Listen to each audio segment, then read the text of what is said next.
Pork. I mean, think about it. Bacon, pork chops, ribs, pulled pork, it's everywhere.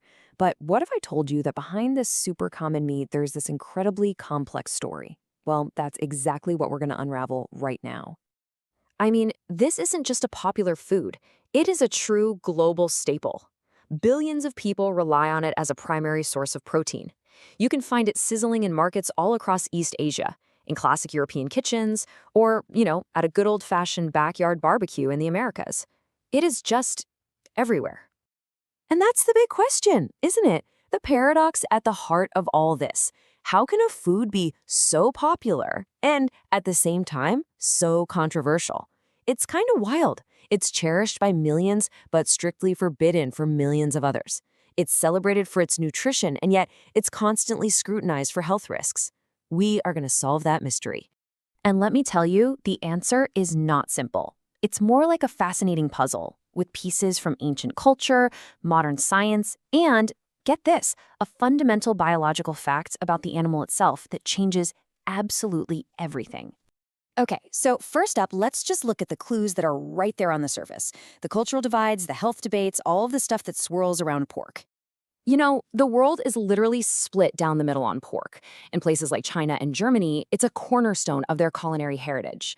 But in two of the world's major religions, Judaism and Islam, it's strictly prohibited.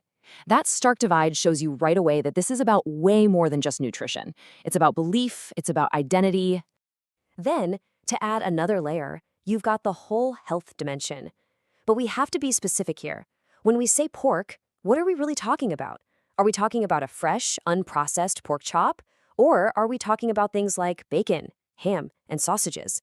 Because that distinction is absolutely crucial. Science treats them very, very differently. See, on one hand, fresh pork is a nutritional powerhouse. It's packed with high-quality protein, essential B vitamins, all kinds of good stuff. But then on the other hand, processed pork is frequently linked to chronic diseases. And historically, there's always been this worry about foodborne parasites. So it's this food with a dual identity, big benefits and potential risks. Okay, but to truly understand all these complexities, the religious rules, the historical health concerns, we have to look past the meat on the plate. We need to focus on the animal it comes from. The real answers, they're not in the kitchen. They're in the biology of the pig itself. So now we're going from the butcher shop straight to the biology lab to uncover the most important part of this whole story. All right, so unlike cows or sheep, which are strict herbivores, pigs are omnivores, and their natural instinct is to scavenge. They can and they will eat almost anything: grains, roots, food scraps, even decaying matter. And this incredible adaptability is a huge part of why they're such successful livestock animals. And this highlights a huge difference between nature and modern farming. On a modern farm, a pig's diet is carefully controlled down to the last nutrient. But in a more natural setting, that diet can be incredibly varied, and that potentially is where they could be exposed to contaminants. But here is where we get to the heart of the matter. The fact that they can eat anything is only half the story. The most critical clue to solving this whole pork paradox lies in what happens after they eat. It is all about their digestive system. And this brings us to the big reveal. This is the one biological fact that connects everything we've been talking about. Pigs are monogastric. Now, that's a sciencey term, but it means something really simple. They have a single-chambered stomach. Sound familiar? It should. It's a digestive system that looks a lot like our own. Now, compare that to an animal like a cow. Cows are ruminants. They have a complex four-chambered stomach. And this is not a minor difference. It completely changes how they process food. While a pig system is simple and direct, a cow's stomach is basically a sophisticated fermentation factory. I mean, the difference is just wild. You've got the simple, direct digestive tract of the pig, and then this incredibly complex, multi-stage system of a ruminant. And believe me, that complex system does a whole lot more than just digest grass. And here it is. This is the payoff.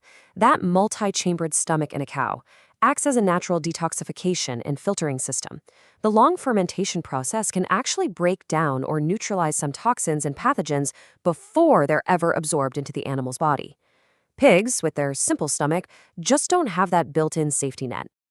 So what does this actually mean in the real world?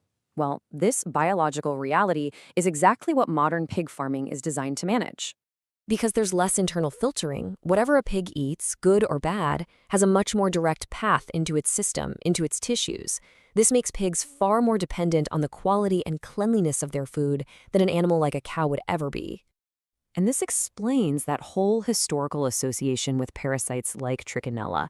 If a pig ate contaminated waste, the parasite had a much better chance of surviving that simple stomach, getting into the system, and embedding in the muscle tissue. This is the biological pathway that created that old food safety risk. This is why modern pig farms look the way they do. The entire system, from the biosecure buildings to the specific feed, it's an engineered solution to a biological vulnerability.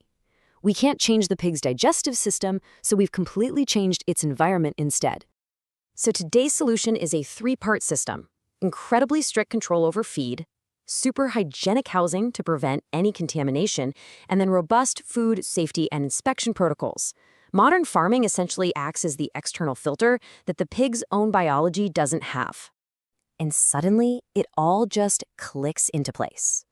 Everything connects back to that one biological fact.